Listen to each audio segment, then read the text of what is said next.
Welcome everybody. I'm Mark Hennessy, Executive Director of Chik-Wauk and the Gunflint Trail Historical Society. We're really glad to have you here today. Chik-Wauk, as you might know, is just a couple miles down the road. If you haven't been there, we invite you to stop in. We have 9,000 visitors a year. And we're humbled by that because it's, for a lot of people, it's a 120-mile round trip to visit the museum. So please make sure you stop in. We do these programs every week, and they are sponsored by Visit Cook County, our partner. But we also really appreciate donations. We only survive through the goodwill of our neighbors and visitors. So there's a nice little donation box right up front there.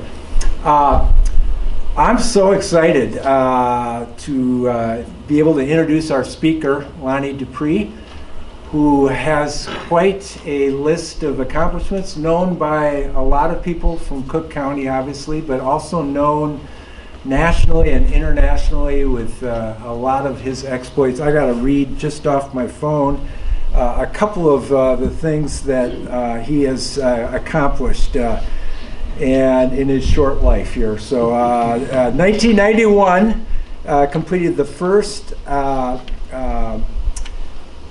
west to east 3,000-mile winter crossing of the Northwest Passage by dog team. 2001 achieved the first and only circumnavigation of Greenland. And he's going to obviously talk today about Greenland. 2006 and 2009 pulled sleds on skis from Canada to the North Pole. That's hard to do, I just got to say. And this next one, I just finished his book on this.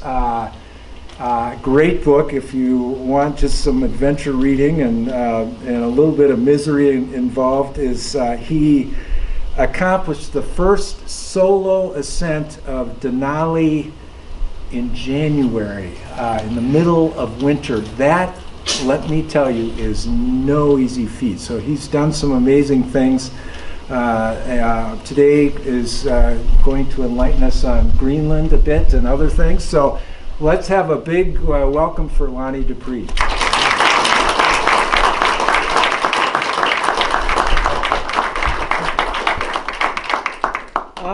First of all, I want to thank Chik-Wauk for putting this on. I appreciate it. Thank you so much.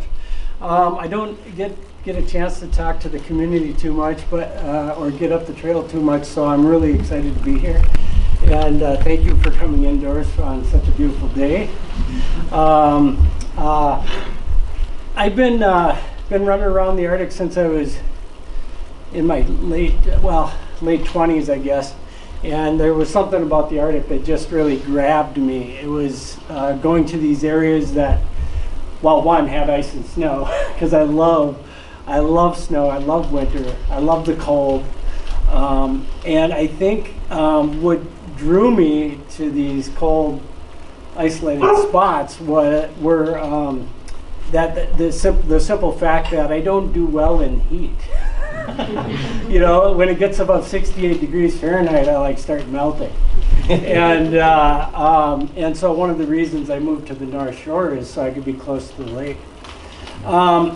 So we started out, I started out doing expeditions in the late 80s. I helped Paul Shirky with Wintergreen, launch Wintergreen Adventures, and then we went to go do a dog sled expedition in Siberia to promote peace between the two superpowers. And then it just snowballed from there. I was in my late 20s then, and then we, when I was in 29, crossed the Northwest Passage in winter with just one other guy and a bunch of dogs, and visited all the Inuit villages along the way. And it was the Inuit people that really grabbed my heart, right? It was just like, wow, this is so cool. I want to live up here. I want to run dogs. I just want to, I want to hunt for my food, that kind of stuff. And so the Inuit people really were a big part of my heart. And how I originally, I'll back up a little bit, how I originally got interested in the Inuit people is when I was younger and reading about, just getting interested in the Earth in general, I wondered how far, living in Minnesota, you pretty much think that this is as far north as north goes. But then I would realize when I was a kid, like, wow, north goes a whole lot farther north than Minnesota, like 2,500 miles further north. And lo and behold, there's people living up there. And I know we have harsh winters in Minnesota, but the winters up there must be super harsh. And how do these people survive? And that's what grabbed me. That's what grabbed me. How do they survive? How do they travel? And so I learned that there were Inuit people living up in northwest Greenland called the Polar Inuit. These are the northernmost people in the world. They're about 700 plus miles from the North Pole. They live on seal, walrus, narwhal, muskox, reindeer. They clothe in blue fox, polar bear pants, sealskin hammocks, and they get around driving wild dogs. And these dogs, let me tell you, are wild. They're 85% wild, and the rest is kind of slightly domesticated. Some like to be petted, others just want to bite you. And so, and they intrigue me too, because here are these Polar Inuit people, hunters, that are able to control 14 of these dogs to do anything they want when they're traveling through the Arctic, whether it's baying at, like keeping a polar bear at bay. These dogs will surround a polar bear to keep it at bay, while the hunter in the old days would go up there with a spear. Sometimes a hunter would be killed doing this, but the dogs were always between the polar bear and the bear, right? So the dogs were always like right in front of the hunter, so the hunter could move around and get be able to kill the bear without getting killed himself.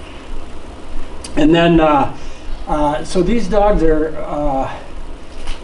became really special companions for me over the years when I was in Greenland driving dogs, and just recently, as of about, let's see, not this last winter, but the winter just after that. And so it was, we were up there for, let's see, 4 months doing a film on the Inuit people. And so I went back there after 20 years, we circumnavigated the island 20 plus years ago, and I wanted to go back to North Greenland to see how things have changed. How has their culture changed? How has climate change affected the ice cap and the sea ice around Greenland? And which of my friends are still alive, because some of them were quite old when we met, and all the kids now have grown up and are adults. So I wanted to go back to this place and bring all the photographs that I had shot of these people 2 decades ago and hand them to the families. So I traveled by dog team to all the villages, Polar Inuit villages, and seeked out these families and gave them these photographs. And so we produced a film about that, the connection between the sled dog and the Inuit, and the sled dog and polar explorers. Because the sled dog is what really is the unsung hero of polar exploration. If it wasn't for those Inuit sled dogs, North Pole would have never got discovered, South Pole would have never got discovered, Nansen would have never crossed Greenland. So there was a lot of reasons these dogs were paramount to the success of a lot of the early day expeditions. Okay, so I want to, that got a little long-winded, sorry about that, but I'm gonna show you a little bit about Greenland here, and then I'll start running through some images that I shot 2 decades ago, and then the most recent trip to Greenland. So Greenland's a big place. It's 1,700 miles long, it's 750 miles wide. The ice cap in the middle of it is 1.5 miles thick. And what keeps that ice in the middle of Greenland is the Greenland on the periphery is ringed by mountains. And so those mountains hold back that ice, except for the fjords that cut deep in through the mountains and end up on the ice cap. And then those will flow rivers of ice, of glaciers, dropping huge icebergs into the sea. And that's where probably 85% of the northern hemisphere icebergs come from, is Greenland. If that entire ice sheet melts, we raise the ocean levels 20 feet in the world. World ocean levels 20 feet, if that ice goes. So of course that would displace millions and millions of folks. And it's kind of on that, it's heading that direction. When we circumnavigated the island, it was just two of us, myself and John Hoelscher, a good friend of mine from Australia. And the reason why I picked John Hoelscher is because he had already spent multiple winters in Antarctica, the world's biggest ice cap. John also ran dogs when he was in Antarctica, back when dogs were allowed. And he would be my partner on this expedition. And so we would do the southern part by kayak, and we'd do the northern part by dog team. This whole process took 5.5 years of planning, of preparation, of spaghetti dinner fundraisers, of going to DC and sleeping on the doors of National Geographic. It was just a really difficult logistical expedition. Then once we started getting financing, we placed depots, these little depots in the Arctic, 2 years in advance by Twin Otter aircraft. And then down here, we got kayaks stationed in a couple of places via ice-breaking ship that it comes just twice a year to some of these communities. So just getting it prepped to do the trip was quite a feat in itself. So we started out in Pamut. Our first kayak journey was 1,250 miles up the coast of Greenland. And we would resupply at little communities and villages along the way. Made it all the way to Chik-Wauk here, and then ran out of summer. Ended up going up to Chik-Wauk to prep for our dog sled journey. So we were in Chik-Wauk prepping for our dog sled journey. We started off on that journey, and we got way far to the north, and we couldn't get through the pack ice. We had to return back to Chik-Wauk, have to do the dog sled journey another winter, the next winter. So what we did is stop there. Then we ended up the next summer doing kayaking. We ended up kayaking part of this, the remainder of this, and then the next summer we ended up kayaking one of the most dangerous parts from Chik-Wauk to Savisivic. That same year we came across to Scoresby Sound and kayaked. This was the last part of the expedition, kayaking 750 miles down the Blosseville coast. And that was all this whole section was unsupported kayaking. The dog sled journey was done in 2000. We did that all in one go. That was right around 1,900 miles, something like 1,800 miles. And we did that in 90 days. 90 days with the dogs, with the Inuit dogs that I had. So I'll start pulling ahead. So Greenland is, I always think of Greenland as where ice is born. Greenland is just so amazing to go around, because every time you go around a corner, there's a new landscape of ice, different shaped ice, different colored ice. We call this an iceberg graveyard, because all the birds would ground on maybe something shallow in an area or in a bay, and all the icebergs would bunch up. We call it a little graveyard, because a lot of times they would end up sitting here and melting through the summer. The birds are a couple hundred feet tall, some of them, and of course 85% of that ice, 85% of that iceberg is actually below the water line. So deep, deep, deep into the water these icebergs go. Some bergs are so big that you could see icebergs through archways in icebergs. And these archways that were in the icebergs were created when the icebergs were up on the ice cap, and there were subglacial rivers running through, carving these arches out. And then when the berg lands in the water and pops up, it's got this nice little arch that had a river running through it at one point. And then from above, you can see how the iceberg just goes down, down, down. Typical August summertime kayak shot on the East Coast. That's about as big a melt as you'll get, and then the ice will start forming again. This is a shot taken when we were kayaking in the southern part of Greenland. This is the most mountainous, one of the most mountainous parts of Greenland. They have a mile high cliffs here, and then the really deep cut fjords. Some rock climbing is just starting to commence in the south part of Greenland on some of these peaks here. And then we call this like it almost looks like lead crystal. I call it sun-cupped ice. This is a piece of freshwater ice is just floating around in the ocean, and just by the fact of being there, it creates these cups of melt in the ice. So again, I would go around. My partner for Greenland was John Hoelscher. He said, I tell people, you don't have to be nuts, but it helps to do something like this. And he's actually holding up a peanut butter jar that says nuts on it. And he's always joking, having fun. We spent 5.5 years on this project, and I don't think we ever had an argument or a disagreement in 5.5 years. He was an amazing individual. Again, he spent multiple years down in Antarctica, some winter, overstaying in the winter sometimes down there. So he was an Australian adapted to ice and snow.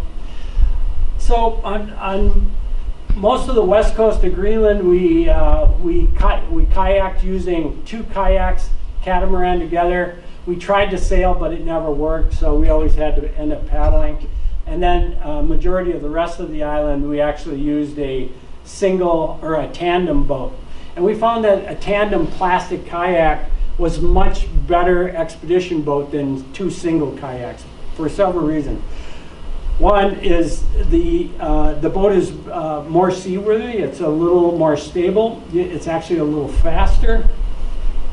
And if you flip over, you're not going to get separated from your partner. You can also help, your partner can also help right the boat while the other person gets into the boat, bail water out, get going again. Hard to do that with a loaded kayak in severe weather, right? With a single kayak. So we felt that a double tandem kayak was the best thing for expedition. This is a typical village, typical community on the west coast of Greenland. I believe this is a village called Upernavik. It's a northern community on the west side of Greenland. This is again a shot of kayaking on the east coast, and that's the double tandem boat that we used. We used a plastic tandem necky kayak.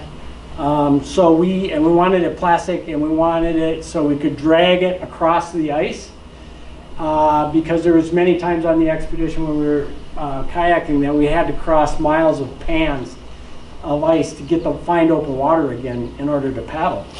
So this particular boat was funny. It was funny. We could get 42 days worth of food in there for John and I. It would barely float. You would drop it in the water, and the water line was like a little, made you a little nervous. It's like, ooh. And so, but it was great because the owner's manual for that boat said it was great for weekend getaways.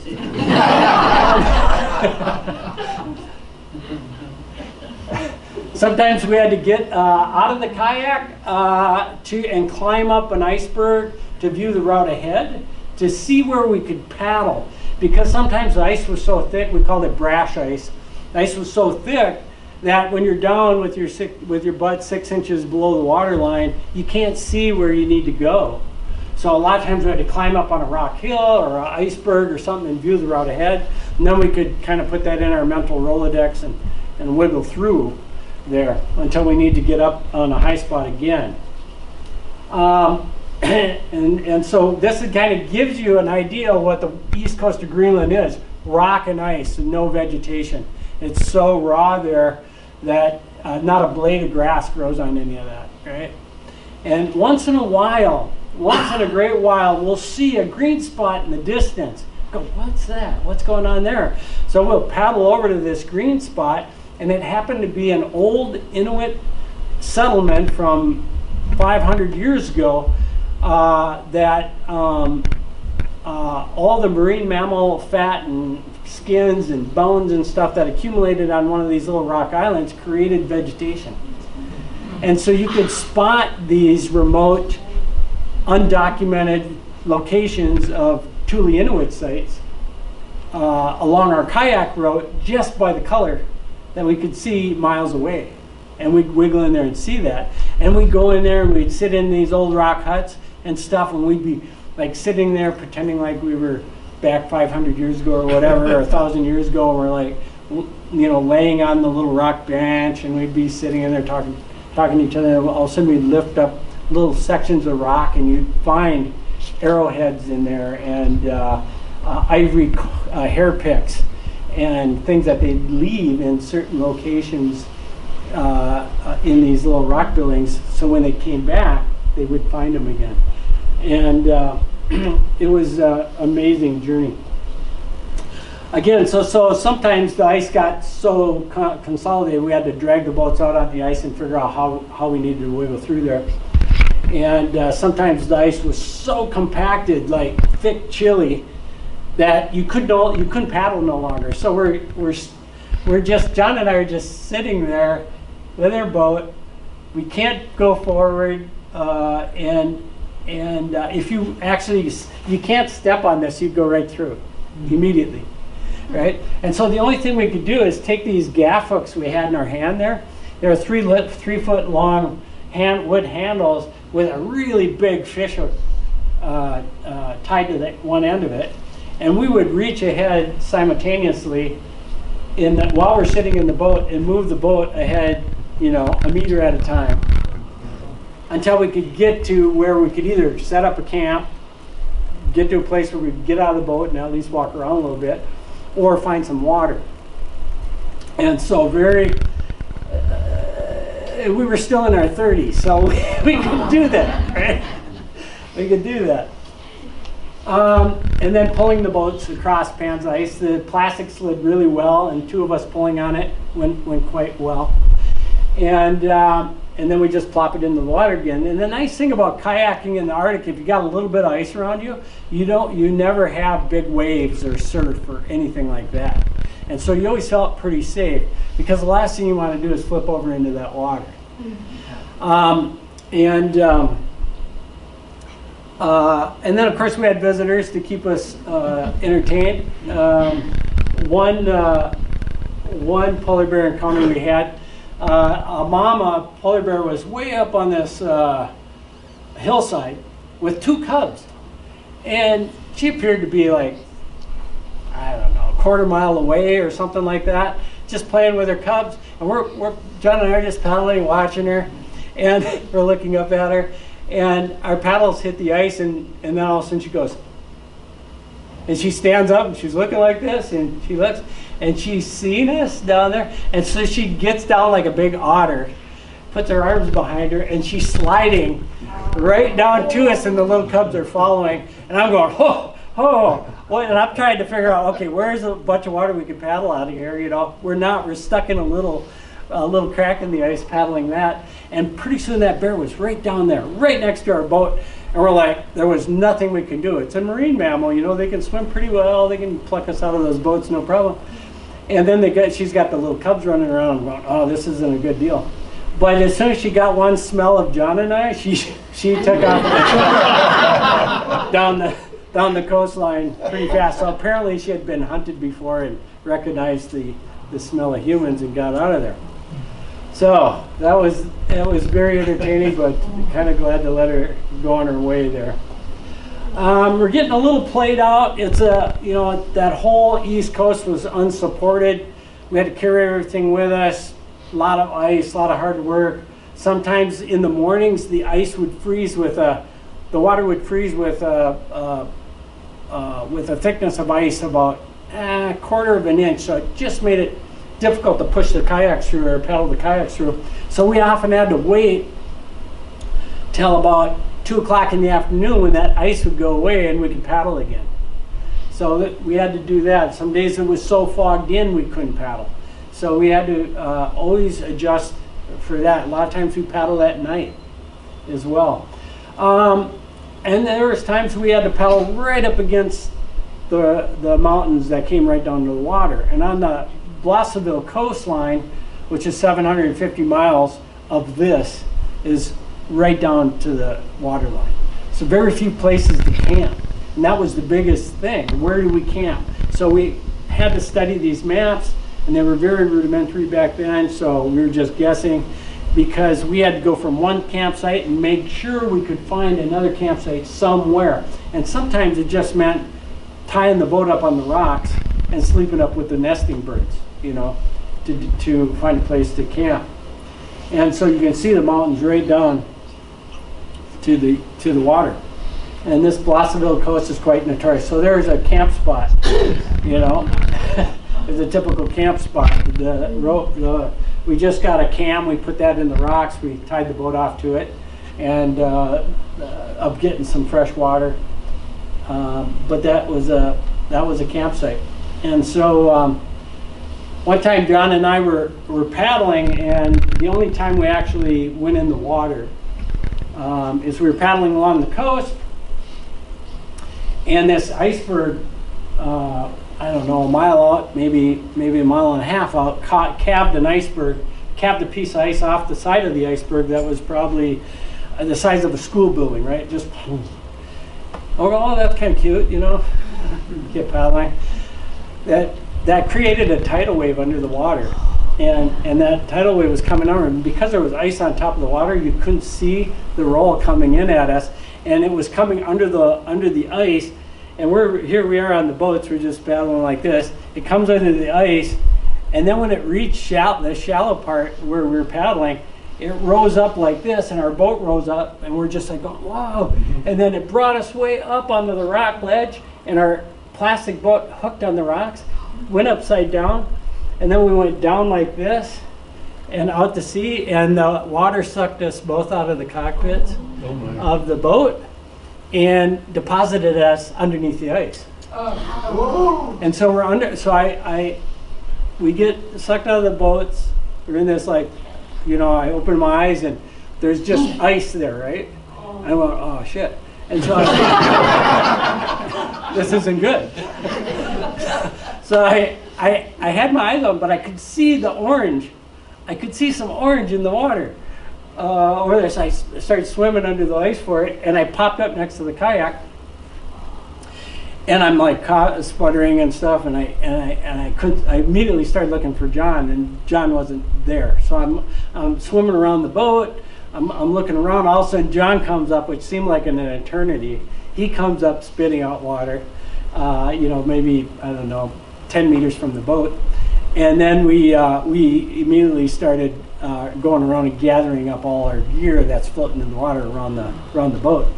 We get the boat turned over, we pump out all the water, we find the nearest flat spot we could, emptied the boat out. We're freezing like crazy because we had dry suits on, but the water got in around our necks, and so we're wet, and everything in the boat's wet, and so we spread everything out. And we ate a ton of food because we were trying to combat hypothermia. So we just gorged ourselves with everything we could. We had a hot thermos of cocoa. We downed that. And then we basically threw everything out on the rocks, wrung out all our long underwear, put it back on, got in wet sleeping bags, and slept till the next day, and, you know, just sitting in there shivering. And so 3 days later, our bodies finally dried out our clothing.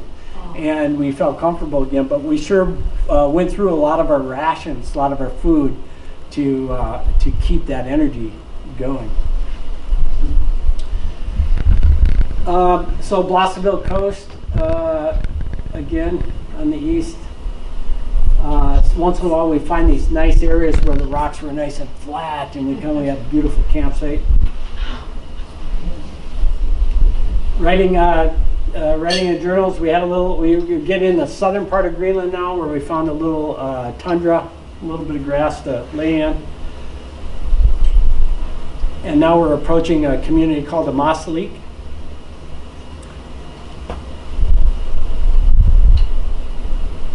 And it's a village called Isertok. Means it's a little village not far from Maasalik. And now we're thinking about gearing up for the dog sled journey part of our trip. We're on the west coast now. This is a village called Savisivic, and they're netting these little birds. These little they're called apilioasuit. They're little auks, seabirds, that they net by the hundreds, and so they might net 200 of these little birds in one day, just one person, and you get one, maybe two of these little birds in this basically huge butterfly net on a 16-foot long pole. And they would take these little birds and they would catch them in the net. They would fold their wings behind their back so they couldn't fly, and they'd set them down by their feet. And so by the end of the day, they had 200 of these little birds hopping around them because they couldn't fly. And then they gather them all up in a bag, and they bring them down to clean them for food. Sometimes they would boil them. They would just take a bunch of these birds and they put them in a pot. And because they're seabirds, they float and they still have the feathers on, but they would boil these in salt water with rocks on top of them so they'd stay down, and they boil them until they were done. And then you just peel the hide and feathers off, and then eat everything except for the bones in the bird. And so it was because of these birds that the Polar Inuit were able to survive in that high area of the Arctic, because they would not only eat these through the summer, they would also store these birds, feathers and all, in seal skins, sewn up like a big canning jar, and then they would go behind a dark side of a mountain or a hillside, and then they would put the seal skin down, and they would put heavy rocks on it and keep it out of the sun, put pressure on it in a seal bag, so it was like canning all these birds. And so they would sit in one of these seal skins for a couple, 3 months, and they would dig it up around December or January, and then they'd eat this delicacy called Chik-Wauk through the winter months, and that would keep them going through the winter months. And this Chik-Wauk, so when you open up one of these seal skins after these birds have been in there for 3 months, you cut the seal skin open, you look in there, and you get just hundreds of these little greasy birds, because you can get about 250 of these birds in a seal skin. And they're just little greasy guys, and you just take them out, and it kind of smells like a cheese when you open that up, like a blue cheese almost. And so you take these little birds, and they're like peel and eat. You eat fermented meat of the birds, and I never acquired a taste for it, although I've had a few dozen of them, and trying, but it just never worked. but they kept folks alive through the winter months mainly. Now we're starting to approach thinking of dog sledding, approaching a winter. These are the Polar Inuit here, of course, dressed in their traditional clothing. These are polar bear boots, Nanu pants. This is a blue fox capita parka. They call it a capita, and then it's ringed with foxtail. It's a very light. It's a blue fox parka is very similar in weight and in warmth as your thickest down jacket. Like a mountaineering down jacket. It's super light. Matter of fact, the fox are so delicate that this parka on the inside has to be reinforced with strips of seal skin, so when you pull it off, it doesn't tear. Mm-hmm. So when they put these on, they're living in this jacket, basically. When you're outside, you're just living in it. You're not taking it off day and night. You're sleeping in it, everything. So, but extremely warm. So this is the village of Kayak in the very north part of Greenland. We're arranging our dogs, and all these dogs will run on fan hitch. So it's not like the kind of hitch that you're familiar with the Iditarod where they're 2 by 2 by 2 or running tandem. These dogs all run on 18-foot long traces each, like a pack, because they are like wolves, right? They're running in a pack. They want to run next to their brother, their sister, their uncle, mom and dad. So once they figure out their order, they're almost always running in that position all the time. They're not switching back and forth a lot. So after about a month of running a new team together, they found their groove, and they're all running at the same spot all the time. So you have very little tangles, right, at the end of the day. Yeah, so we're getting ready for our dog sled journey through the north. Our dogs eat the same thing as we do: seal, narwhal, walrus. They all get about 1 kilo a day. And we're just chopping up seal here to go to the dogs. These are very well-mannered dogs here from Christian, Mamaruk Christensen is his name. That's his dog team. I have my dog in the back there with the red sled. And then this is our dogs that we used around Greenland. We had 14 dogs, and very strong dogs. They can pull 1,200-pound sled all day long, and they're we're feeding them mostly marine mammals, but that they've been eating for, say that type of dog's been eating for 5,000 years. But on the expedition, we had a special formulated kibble that they could digest and work off of for our trip, because we had to have that depot sent a couple of years in advance with dog food and stuff. So we used a special formulated dog food, which the dogs worked well on. And here's John just untangling the dog lines. We're in a storm here. Dogs are always face backwards to the storm. The temperature is minus 58 degrees Fahrenheit, straight temperature. So John, even in his standards, it was pretty cold that day. We found that icing our runners, putting ice over the top of our plastic runners, actually slid better than the plastic at cold temperatures. So when the temperatures reach 16 degrees Fahrenheit, minus 16 degrees or colder Fahrenheit, we would apply ice to our runners. Anything warmer than that, the plastic worked fine. So how we would apply these ice to the runners, we'd take cotton batting, rolls of cotton batting, and we would soak it in water we had in our thermos, and we'd roll it out on the plastic runner and form it over the lips of the plastic shoeing, let it freeze. Then I would take a carpenter's block plane, smooth it out, and then I'd add more water. I'd take some water, I'd take a drink of water and hold it in my mouth, and then I'd just trickle it on there as I'm rubbing the surface with a piece of polar bear skin. And then it makes it just a glass smooth surface on the sled, and then when you flip it back over, it almost goes on its own. We chop an ice for drinking water to melt in the tent. So we had basically a North Face V24 tent, an old-timey tent that everybody's pretty familiar with.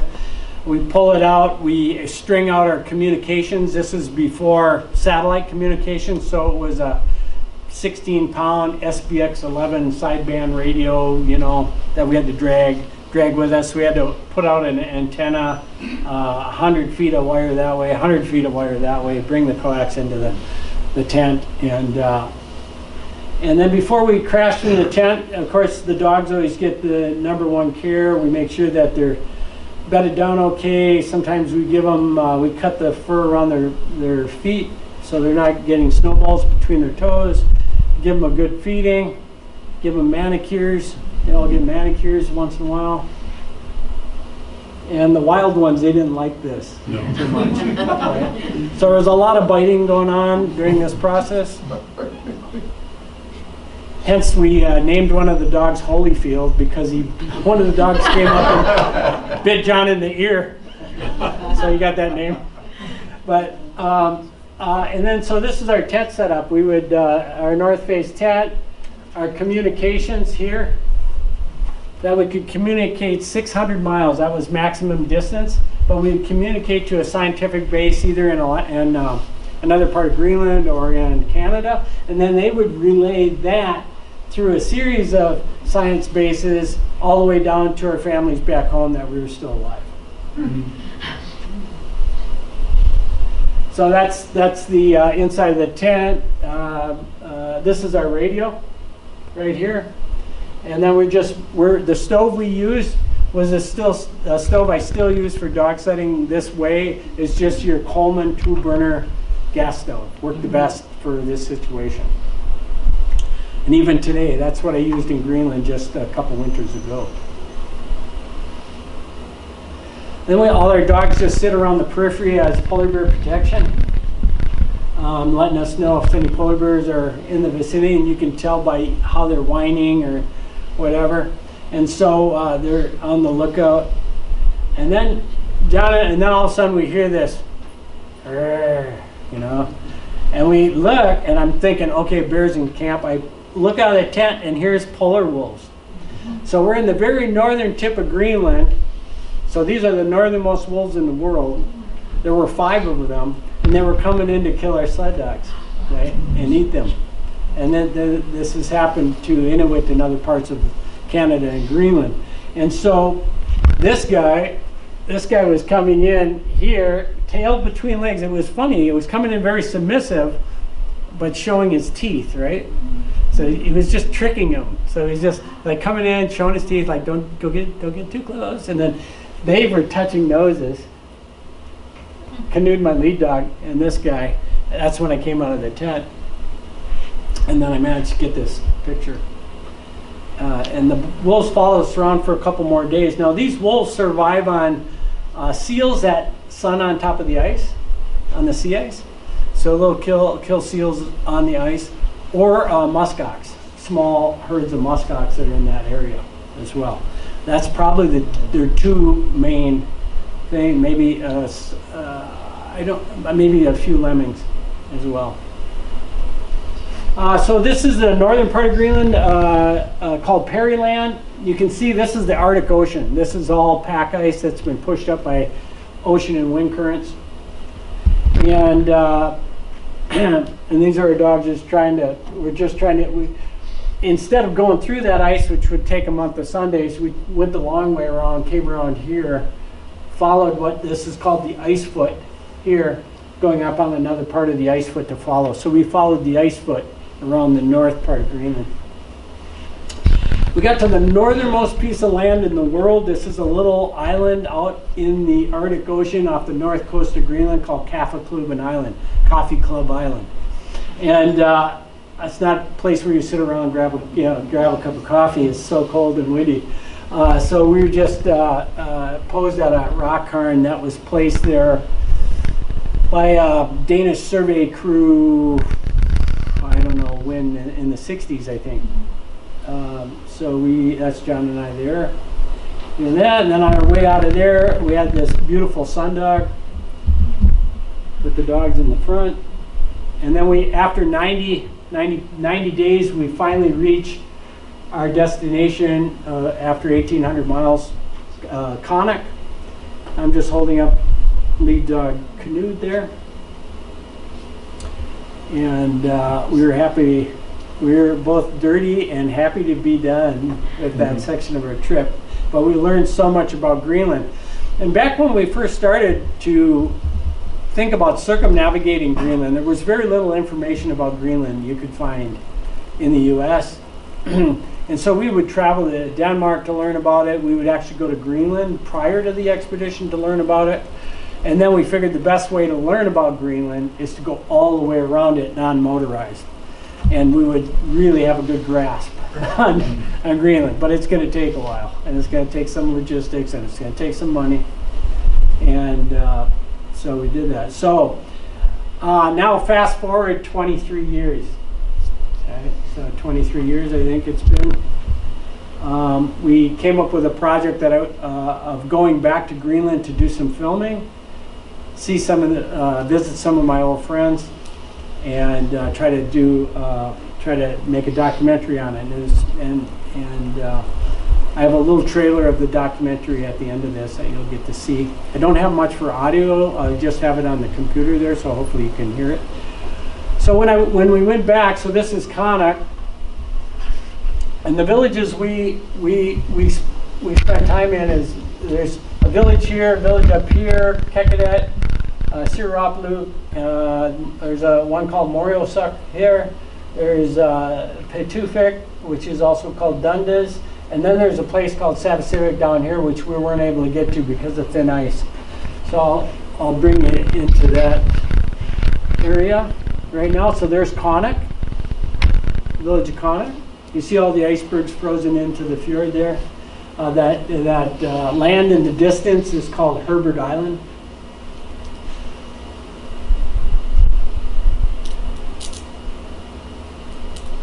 Little view of the rock cairn above the village.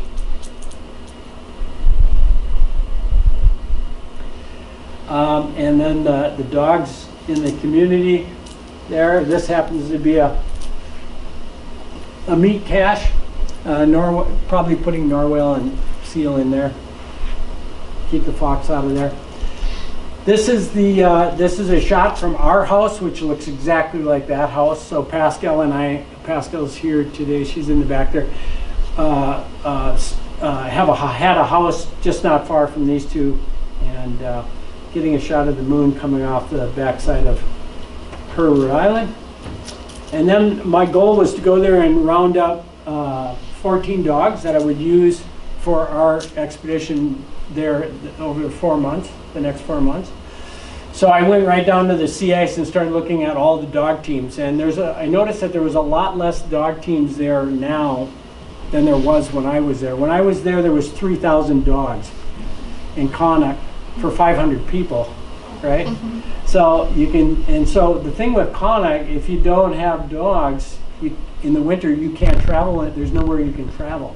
I mean, the villages are quite a ways away, and if you want to go there, you have to go by dog team, right? Because snow machines then were not allowed in this community because they wanted to retain their dog sledding traditions. And so I went down to look at some dogs, and because I wanted to pick out some dogs to purchase, and I wanted to get as many dogs from a team, many dogs from a single team as possible. I might have to mix and match a bit, so I ran around and looked at as many dogs as I could. Then I had my sled shipped there a year prior on an ice breaking vessel from Denmark, and so it came there in pieces. And so some of the Inuit elders came to help put the sled together with me. We're lashing the sled up, and then Pascal went on a hunt for some food for us, and found a Greenlandic, frozen Greenlandic halibut, and it's kind of like a eel pout or burbot that we know here, only it's saltwater, a big saltwater version, very tasty. And then seals. I went around to go buy some seals. So the seals that they harpoon and net through the ice in the winter, they're often stored like this in one of the particular communities that I get my seals from in Kekadet.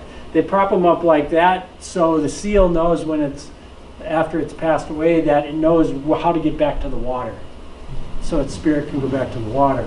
And so they're all propped up like that, knowing how to get to the water. And so dicing up a little bit of seal meat to give the dogs. I started purchasing the dogs in groups of like three to four, sometimes some pairs. Ended up with 14 dogs. And started feeding them because they were really skinny. This one particular team of dogs that I got were very skinny, and not very well taken care of because of the hunter had gotten a hernia and couldn't do any more work, and couldn't get out hunting, couldn't do anything with his dogs. So I went in there and purchased his dogs from him, and then he was gonna head down to southern Greenland to get surgery. And then so we started going on dog sled trips to get the dogs in shape. And so a lot of times when you're traveling up there, especially early in the season before the sea ice forms, you're traveling on the ice foot. So the ice foot between this section of ice that is fixed to the land, and then you basically have very thin ice or open sea to the left of you, and often you'll travel these ice foots from place to place. My team is starting to get in shape. They're starting to work really well together, not too many fights. Yeah, and so it was about really taking each dog and spending a lot of time with each dog when you're feeding it, talking to it, giving it a little back rubs, and then if they're trying to bite you, you're just trying to get them not to bite you. and then pretty soon you're off. Got a great way of traveling the Arctic. And so far the dogs actually started working so well, you almost put them on autopilot and can take a little rest on the back of the sled. And we're heading to a village called Chik-Wauk. And here they are just taking a break. Then working with these two brothers, Chik-Wauk and Sophus. Alatak is their name, and they're two young hunters. I didn't know either one of these folks when I had left or when I was in Greenland last, but I've heard a lot about them, and they're both respected hunters, so I hooked up with them to go on a trip to Savasivic. And then Pascal, what was this fellow's name again? Otto Symbiosis. Otto Symbiosis. So that my dogs, that's right, I forget he was a Symbiosis. My dogs, I called them the Symbiosis gang because majority of them came from his family side. And so Otto came on some early trips and also some later trips with us, with Pascal and I. And then Lingmok, he lives all by himself in an abandoned village called Moriosok, and he alone got 3 bears, 3 polar bears, and 5 walrus. So when we showed up, he was like, we were the first people he's seen for a long time. He like put on the big show, and he said, "Look at my bear dogs, how not good they are." And so he'd put the polar bear skin on, and he'd walk over to his dogs, and the dogs would be, like trying to get at him. Of course, they'd be all tied up, but they would use this method for training their sled dogs for bears. And then he just rolled out the red carpet and gave us a bunch of walrus meat for our dogs, and we had a place to sleep in this abandoned community. And then he traveled with us south to Savasivic. So when we were traveling on the ice, we noticed the ice was very thin, and anytime you got a little gray texture to the ice and the salt is leaching up through the seawater on top of the ice, it's quite thin. And actually you can see that the ice, when this little pressure came, the ice is only about 2.5 inches thick, right? And so we're starting to be pretty cautious. Dogs are getting a little cagey because they know the ice is thin as well. And so we were going along this spot. This is Chik-Wauk, and his sled broke through the ice here, easy right through. And luckily, he was tied by a long line to my sled. And my dogs are really super strong, and his dogs, because he got so much polar bear meat and walrus meat, the dogs, they've been on vacation. So everybody was a little like, they weren't fit, and they were eager to come on the trip, but needed a few days of running before they could get back into it again.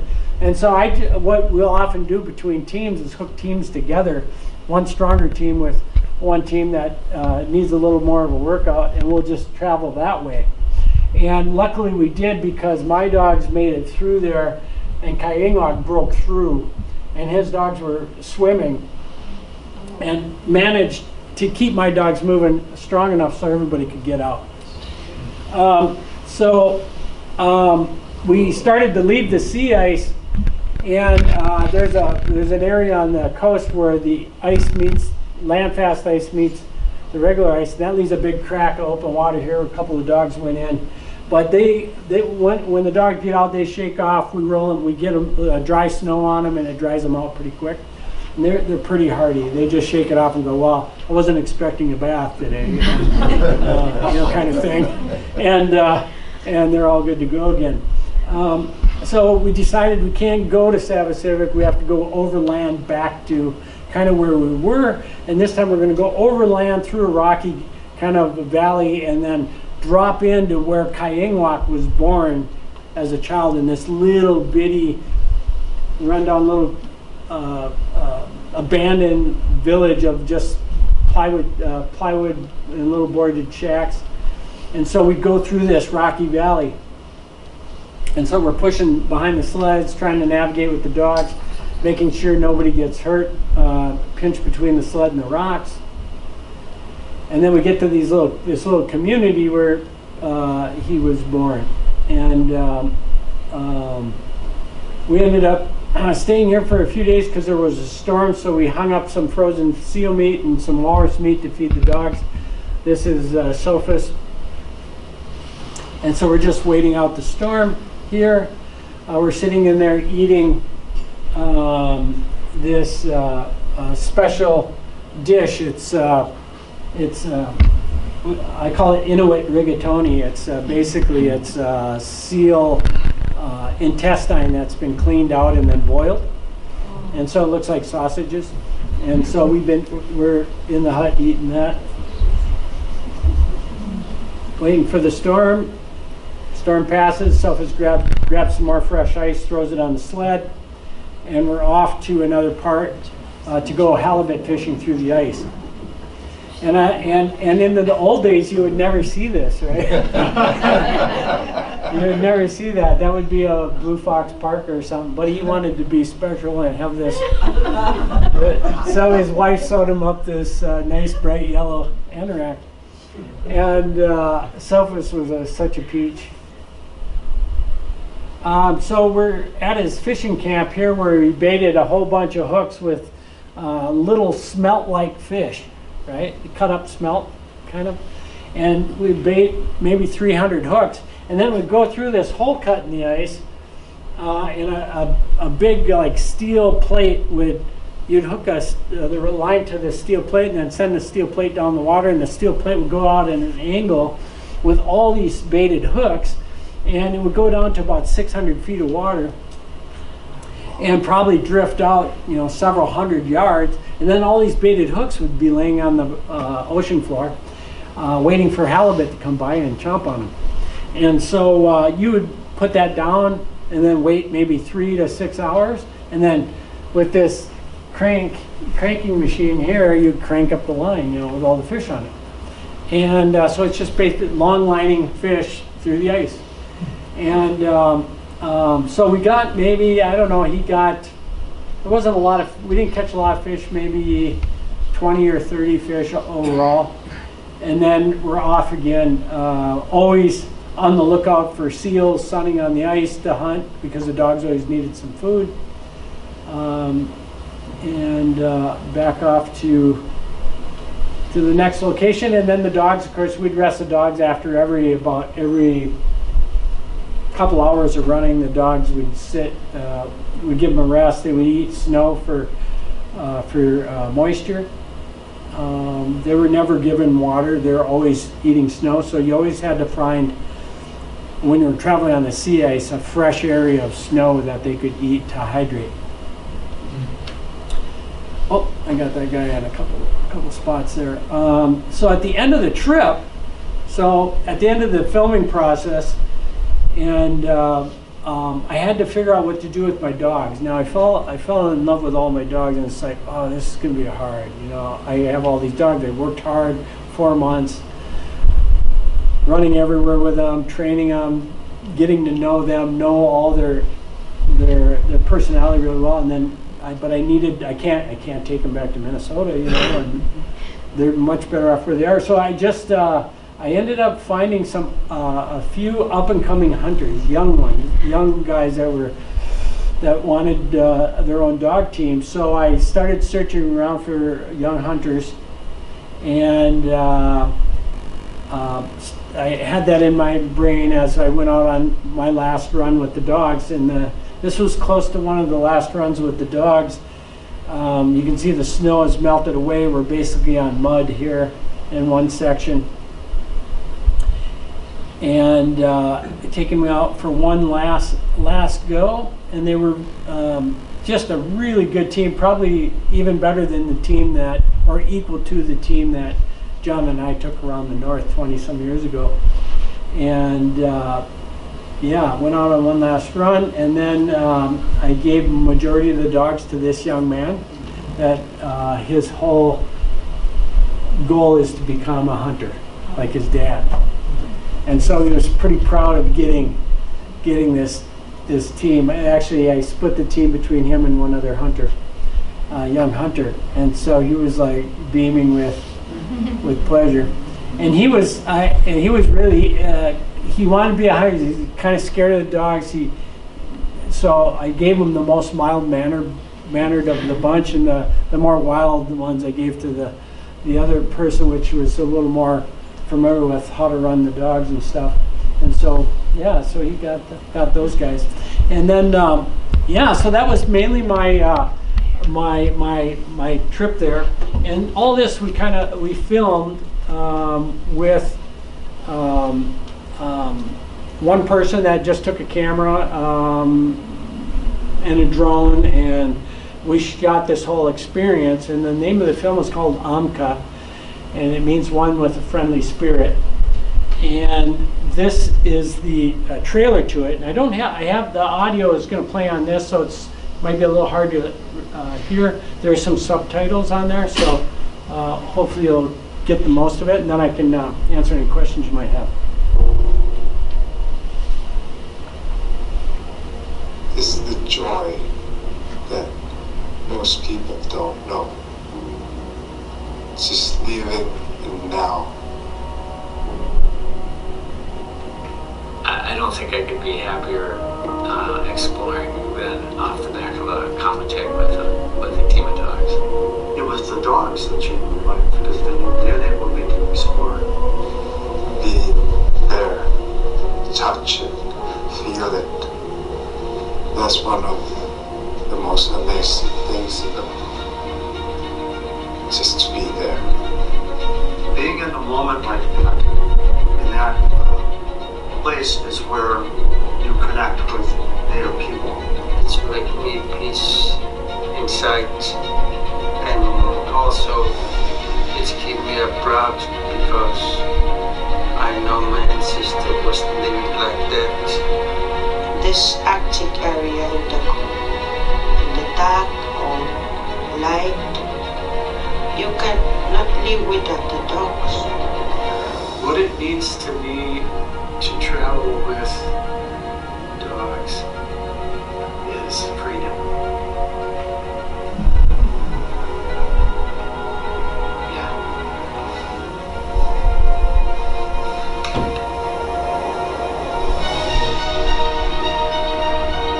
For me, the dogs were the avenue of going into this inaccessible land I couldn't even visualize.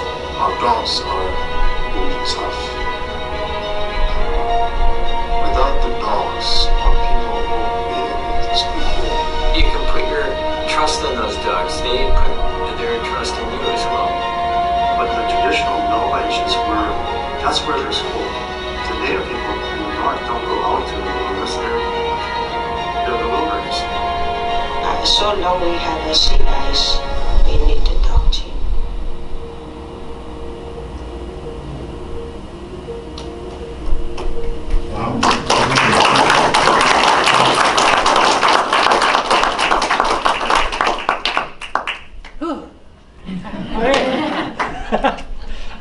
Anybody have any questions? Yeah. What's your next adventure? Oh, boy. Well, I bought a sailboat and I don't know how to sail. So that's going to be my next adventure. You know how to smoke school. Try not to drown. Right? Yeah, so I have this sailboat that we're going to use as a platform for land-based expeditions. So the sailboat is going to stay in Grand Marais this summer, next summer, and then we're in April of 2025. We're sailing it out the St. Lawrence Seaway and up to Greenland. We're going to go to the east coast of Greenland, where then Pascal and I are going to do a ski expedition up to a place in the Greenland ice cap, where there's an old cairn place in 1934 by a British survey expedition. We're going to try to find that cairn. So it's like a lost treasure kind of thing. But also we learn a whole ton about it, about the area. And then we're going to get back in the boat and sail around. This is like a 5 or 6 year process, right? So then we'll sail back down up the east coast of Greenland and go visit a couple places that I didn't get to go to this last round. A little place called Chik-Wauk, which means basically big thumb in Inuktitut, and it's known for a promontory behind this village that looks like a thumb. And they're also Polar Inuit people, but I didn't get a chance to go back there. So I'm going to go back there with the boat and then go up to Savasivic with the boat, because I didn't get a chance to go there either. And then the boat will winter over in Kekadet, a little village to the east of Kayak.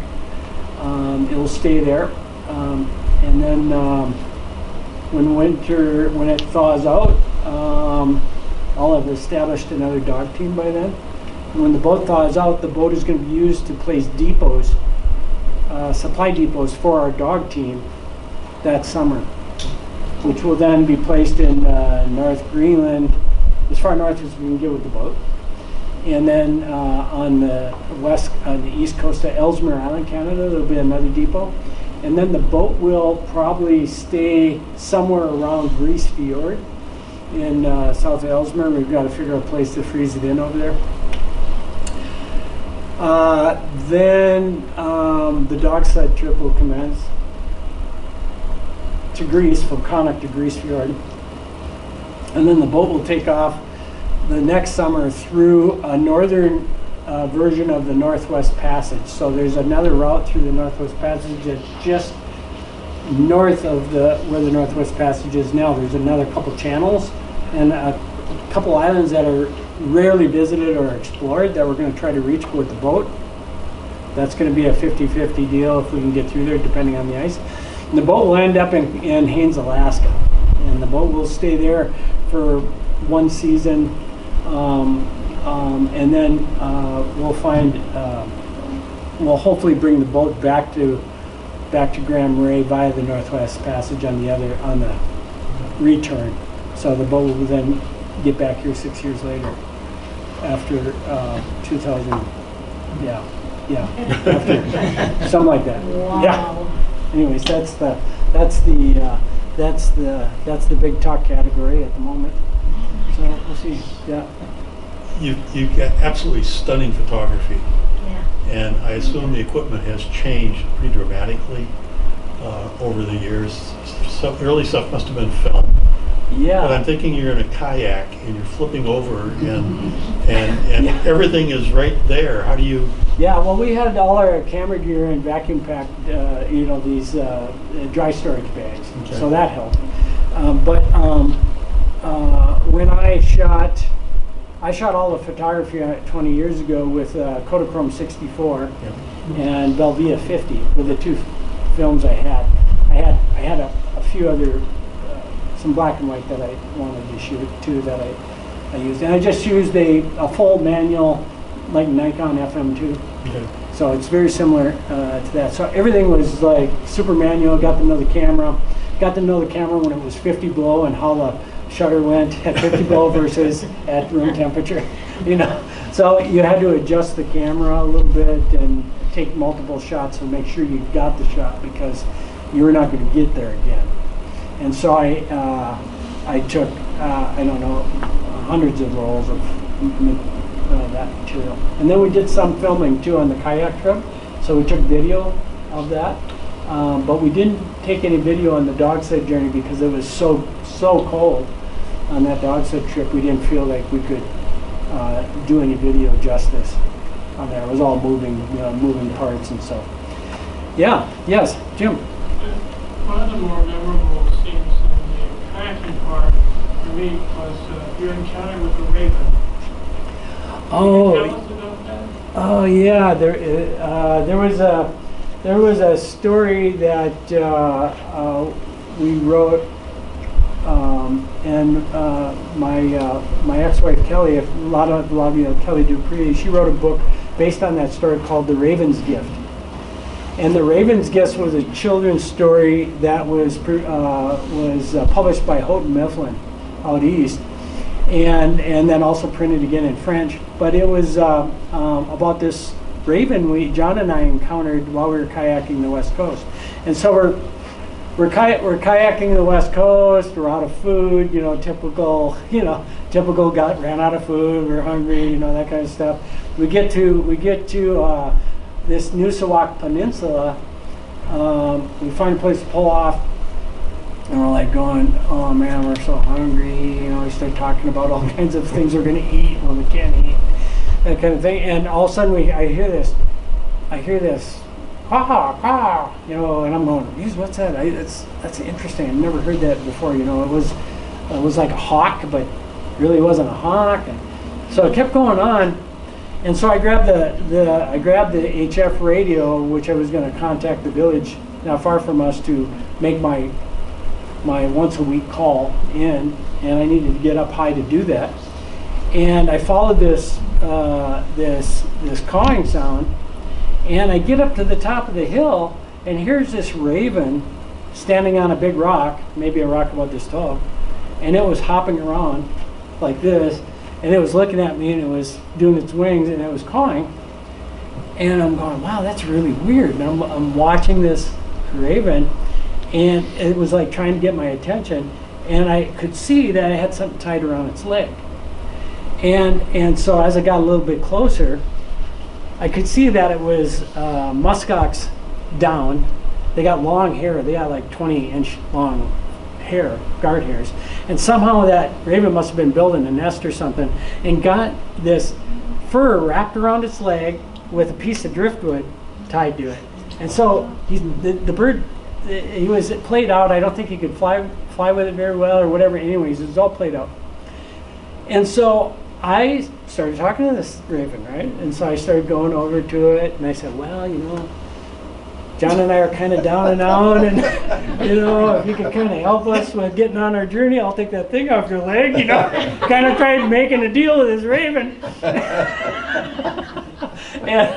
and I got over this rock, because I was thinking, this raven's going to fly, right? So I get over this rock, and the raven didn't go anywhere. And I sit there, and I got down on my knees, and I started talking to him. He started looking at me like this, and I reached out and I grabbed him.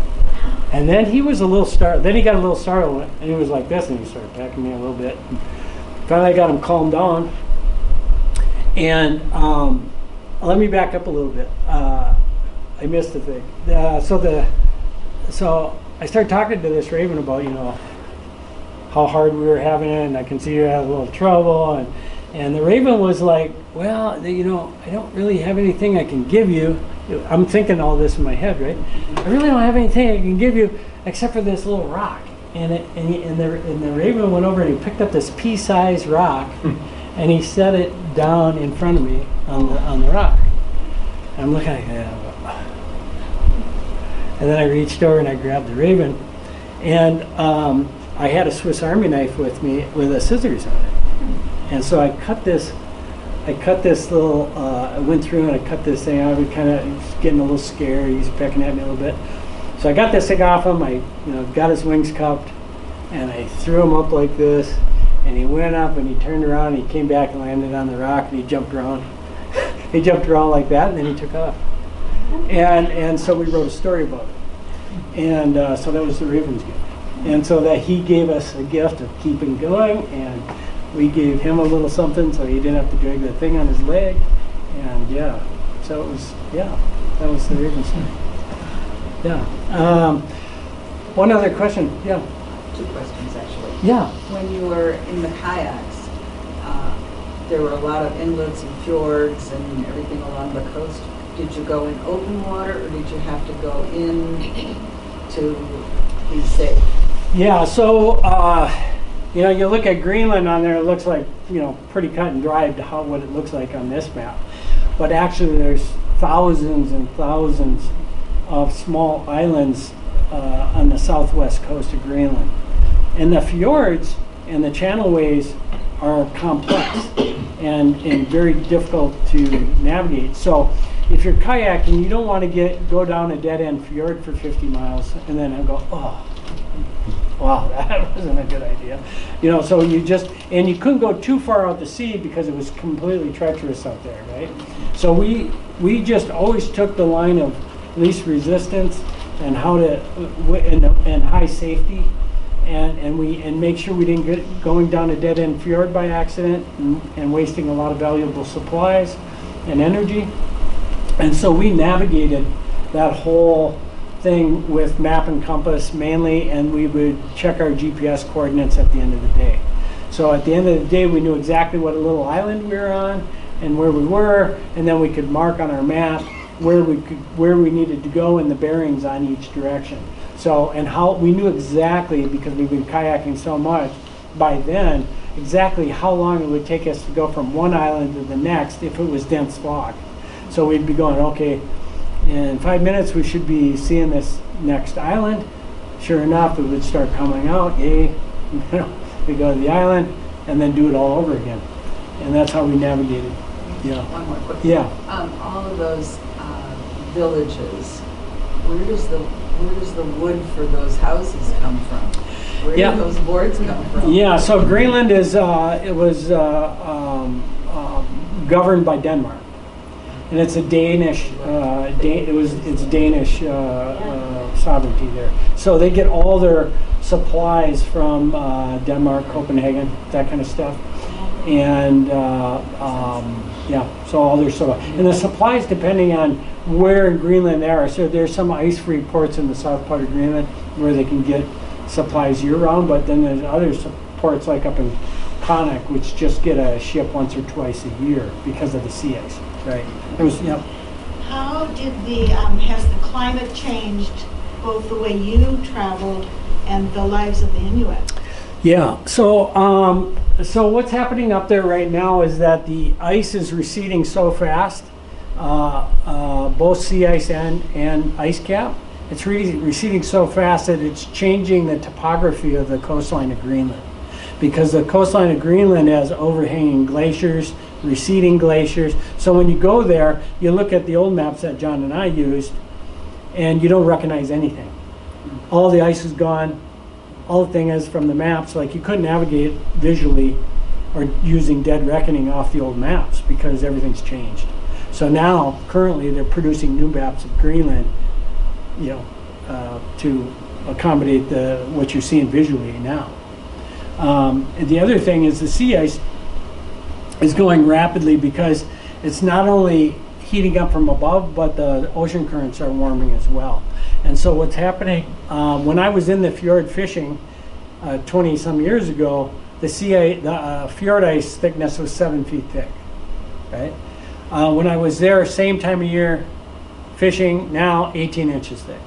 So at the current rate from when I was gone, the ice is going to be gone in 7 to 10 years up there. And of course, dog sledding a little bit before that. Dog sledding is already ceased in about, well, I would say that half of Greenland on the west coast can no longer dog sled on the west coast of Greenland because the ice is gone. It's completely gone and or not safe. And so these Inuit villages that are in Chik-Wauk region are in mountainous areas. If you don't have a dog sled, you're not traveling anywhere. You're not going from one village to the next. And the only time you could go to the next village is when there's completely open water, completely open water. And that's going to be somewhere in the distant future. But also, you got to remember that up in Chik-Wauk area, you have 4 months of polar night where it's pitch black and there's no sun, right? So they can travel on these fjord ice with dogs when it's dark. It doesn't matter. Dogs know how to get there, and you got moonlight. You can travel by moonlight. But if you don't have dogs and the ice is thin, or excuse me, if the ice is thin, you can't do that traveling at night at all, because it's hard to judge whether the ice is thick enough to go across or not. You kind of have to have a visual on that, or you need to be checking the ice constantly. And even these hunters that are out all the time occasionally get caught on thin ice and fall through. So it's like they need ice to travel. They have to have ice to travel from village to village, and to be landlocked in a community with no way of traveling is really super difficult, and creates all kind of domestic issues. Being locked into a tight little community with no way of traveling, and it's not like you can get on an airplane for $5,000 and go somewhere. It's really expensive. So, yeah. What do you see happening to them, to the Inuit? Well, they're going to adapt, but their culture is not going to be anywhere the same. They're not going to have their dogs, and their dogs are their culture. That is them. It's like it'd be like taking horses away from Mongolians, or it'd be like taking camels away from, whatever. It's those animals are part of their culture, and of course they're going to change. They'll have to change, right? But they have to. It's not going to be easy, but yeah, it's going to be tough. Yes, great. That's kind of what I was going to go to too. Is what do you see happening socially, culturally, economically, politically in Greenland with climate change? Yeah, so what's happening,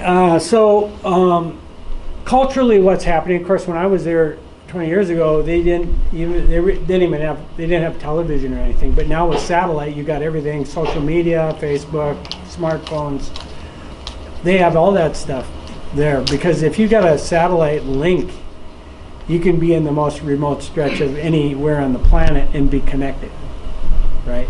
You can be at the top of Himalayas, or you can be in the jungles of New Guinea, or wherever, and you're going to have a link to what else is going on in the world, right?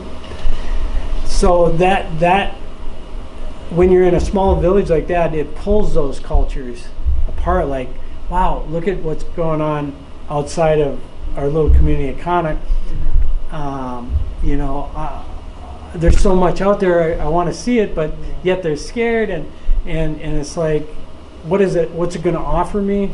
How can I contribute? Well, they've been hunters and gatherers their whole life, and so their culture is getting really stressed, and there's a lot of domestic issues and suicide and things like that. But and so that's where also climate change plays a part of this, because more and more that the ice goes away, the snow and ice goes away, the less ability they have to travel in their own land. It's like, it'd be like, yeah, it'd be like taking all our cars away. Take all your cars away. We have to walk back to Graham Way now, So it's like, there's no roads in Greenland. Zero. I mean, well, within the big communities like Nuuk and those, yeah, they have roads within the community. But you got ice cap there. You can't build roads on ice cap. And it's so mountainous, you can't build a road outside the community. So it's not, there's no roads that connect these villages. It's all by helicopters. If it's super steep, most of the places are connected by helicopters. Yeah. Real quick, how and when will a documentary be shown, and who's the older gentleman in the film? Being interviewed in the trail. The older fella, not the older fella. Who's that? Pascal? Steger. Oh, Will Steger. Yeah, Will. Yeah, that was Will Steger. Yeah, he's still out and after it. he was dragging canoes up in the Northwest Territories just recently. So. Where can you see the documentary? The documentary is going to come out. The film is going to be finished in about a week. And then it gets kind of shotgunned out to film festivals, whoever will take it. So there'll be, it's going to show at Midwest Mountaineering. We're going to show it at North House Folk School during the winter's gathering. So if you can get down there, so that'll be good. And then Banff Mountain Film Festival, and there's Vancouver has one, and Yellowknife. Everybody has their own version of it, but we're going to try to submit it to the bigger ones first, and then go from there. So, yeah, yes. What's known about the history and genetics of the dogs? The history and genetic of the dogs. The dogs came from Mongolia originally, and went over the Bering Land Bridge across Canada, and ended up in Greenland. The dogs are. They thought initially that the dogs were mixed with wolf, but that's not true. They're genetically mixed with the Spitz family of dogs, and so that's And so that same dog that came from Mongolia and of course adapted to the Arctic over the years, were with the Canadian Inuit for all those years, and then of course, in terms of working sled dogs that were meant to work like what they're supposed to be doing. The only place that really exists anymore is in Greenland, up there, right? There's a couple tiny pockets, or maybe a couple of dog sled teams in Canada, like a Gloolik or Resolute Bay, that might have a couple teams. But when I went through the Northwest Passage in 1991, 92, I only seen in all the villages that I went through 2 working teams, and that was 30 plus years ago. One was in Baker Lake, and one was in one other spot I can't quite remember now. I think it was in a place called Copper Mine, if I remember.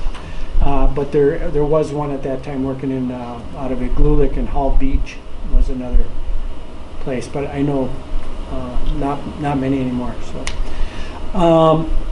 so thank you so much for coming on such a nice day. Enjoy it.